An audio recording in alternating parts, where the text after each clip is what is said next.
guys, welcome to today's Big Brother 20 updates and spoilers. Our house guest of the day is Daniel Ramos. Daniel, thank you so much for the support. We really appreciate it, and we think you're awesome. And if you guys want to be house guest of the day like Daniel, check out our Patreon link in the info box below.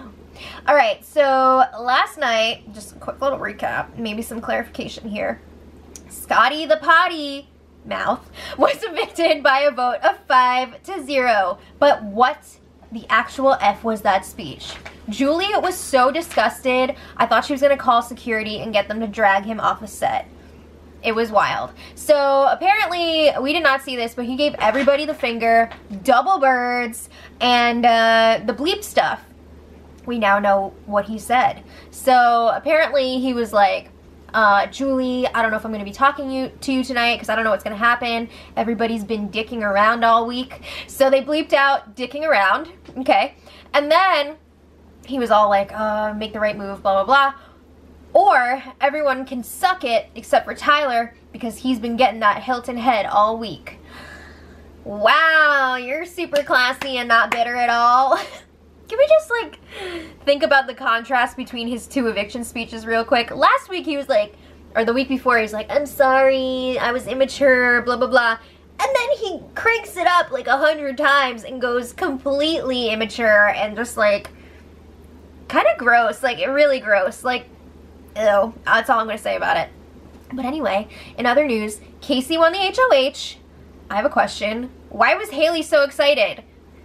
Do you really think you're not going up? Come on. And we also learned that next week is a double eviction. Woo!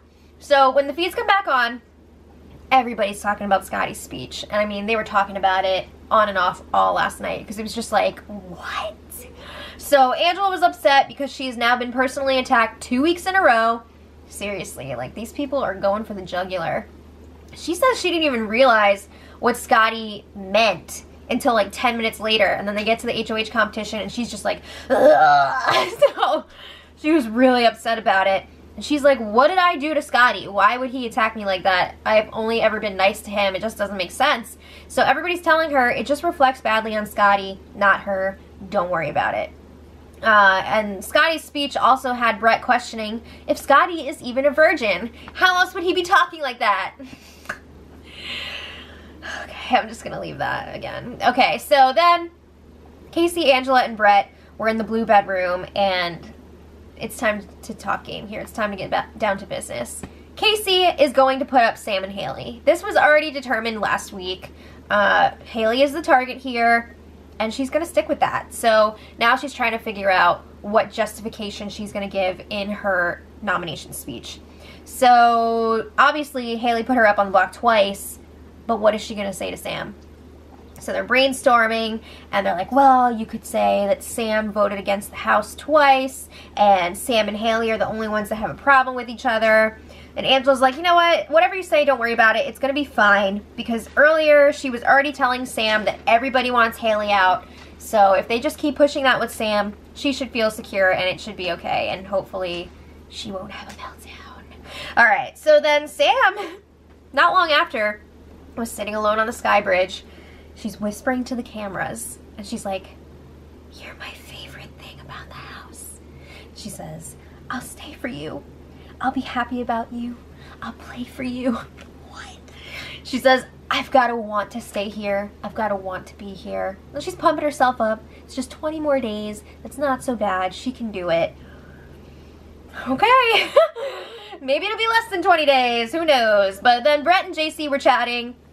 Now last week, they were talking a lot about how they really wanted to break up that trio and take out Angela this week. But you know what?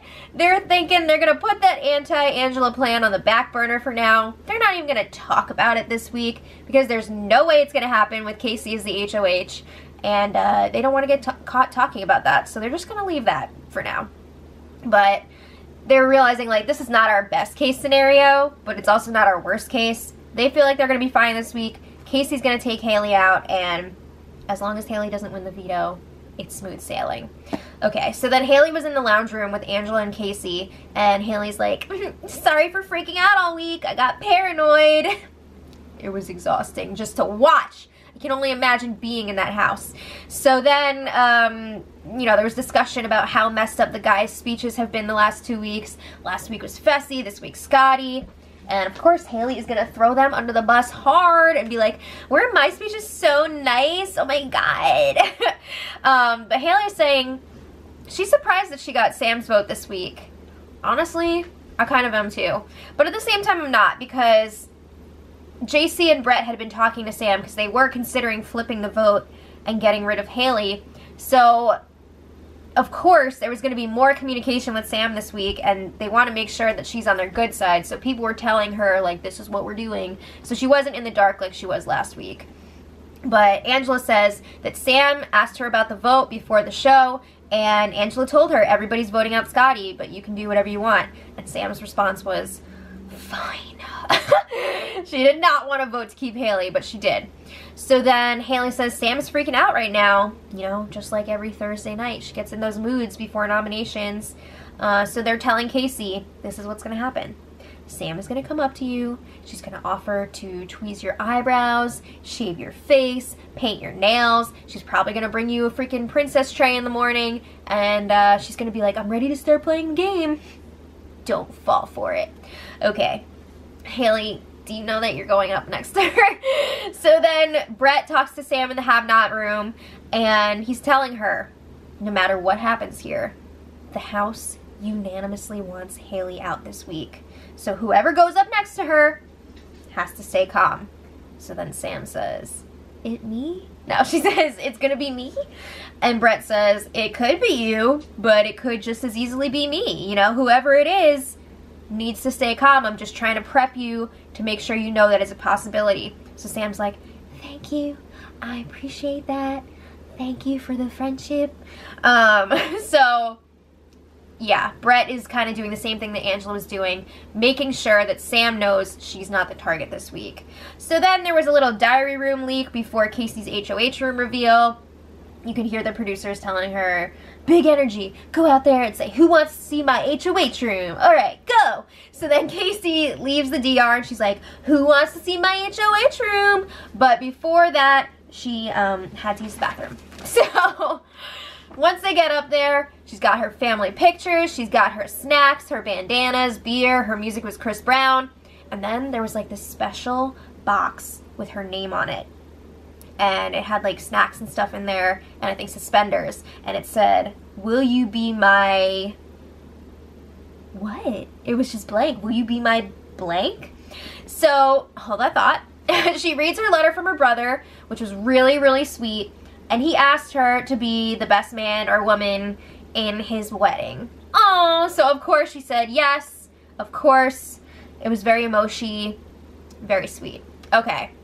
So back to the game. Tyler and Casey had their one-on-one chat, just trying to like flesh out her week here. And Casey says she's planning on talking to Sam before nominations. She wants to reassure her, you're just the pawn, but don't talk to Haleigh about it because we don't need her knowing that she's absolutely the target. So Casey's planning on being vague with Haleigh, you know, in regards to if she's going to go up on the block or not, just like Haleigh was when she put Casey up. Oh, so Tyler's like, all right, just letting you know, Haleigh's gonna pester you non-stop if you're not direct with her. And Casey's like, it's gonna be a trying week, but she feels like that's what she wants to do. She wants to keep it as simple as possible this week. So then Tyler warns her, do not listen to a damn thing JC says, because last week JC was pitching to him that they needed to get rid of Angela soon, but Tyler's like, I don't think that JC's gonna have the balls to pitch anything crazy to you. I agree. I don't think he's going to touch that this week because he doesn't need that backfiring and then he ends up on the block. So Casey's like, all right, well, whatever he does say, I'm going to relay everything to you. All right. So then they discuss what happens if somebody wins the power veto and comes down. If Haleigh or Sam win the veto, they agree that JC will be the replacement nominee, but the target will still be the other person. So they're not planning on getting rid of JC this week, but we could see him up on the block. Okay, so then it was time for Haleigh's one-on-one with Casey. And she was just like, oh, I'm so happy you won. I'm so attached to you. I'm going to be in the room all the time. I'm sure that's exactly what Casey wanted to hear. So then they're going through her basket and they discover that some of her snacks are past expiration date. They expired in August. What the frig? So then Haleigh's like, all right, I need to talk to you. All game aside, I'm really proud of our personal relationship. And she says, obviously, it makes sense for you to put me up because, like, she put her up twice. But I want you to know that you have me. And she says, I know you have a lot of people in your corner, but you have me completely. So then Haleigh's talking about how she felt kind of weird because Scottie told her before he left that Angela and Casey were basically just tolerating her and they were really annoyed that she was around, which is like kind of true. But Casey's telling her, like, I understand that you have no one right now. I don't want you to feel like you're bothering me if you come up and hang out. I love you. I care about you. Blah, blah, blah. So then Haleigh is going on her whole, I feel like a piece of shit for putting you up. And Casey's saying, it's fine. I'll put you up. No, she didn't tell her. But she says, I don't know what I'm going to do yet. So we'll see. You know, she's still got to talk to people. So the rest of last night was pretty uneventful. Nothing really to report. But today, the feeds were down like all day so far. They went down at 8 a.m. They didn't come back until just before 2 p.m. What's happening? There was no indication of what happened when the feeds came back. Nobody was talking about it. I don't know if they had a visitor. I don't know if they had a luxury comp or what. And they were like, don't talk about it. What is this, Big Brother Canada? So, not sure what happened there yet. But if we find out, talk about it in tomorrow's spoiler. So they're going to be having nominations later. It's going to be Haleigh and Sam going up. But if you want to check back for sure later, we will post it in the info for this spoiler. And that's where we're at right now. POV tomorrow. Should be a good time. So let me know what you guys think in the comments. And until next time, much love.